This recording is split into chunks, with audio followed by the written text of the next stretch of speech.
Les lesions esportives són una preocupació creixent pels joves atletes, sobretot en les noies. De fet, els estudis mostren que nens i adolescents en pràctica esportiva intensiva tenen un 70% més de probabilitats de patir lesions que els no esportistes. Les lesions esportives greus patides durant la infància poden alterar la futura continuïtat a l'activitat física durant l'edat adulta.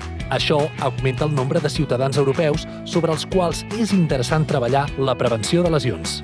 L'esport no només manté saludables els atletes joves, sinó que també estalvia diners pels sistemes de salut. Hi ha multitud d'enfocaments per minimitzar aquestes lesions i promoure esportistes sants, però s'han identificat moltes barreres que dificulten l'aplicació d'estratègies de prevenció. Algunes inclouen la manca de temps dedicat a l'entrenament o pocs coneixements sobre prevenció efectiva i protocols específics. El projecte Sonar pretén construir coneixements al voltant de la prevenció de lesions, a més d'oferir protocols i recomanacions efectives pels esportistes i les famílies.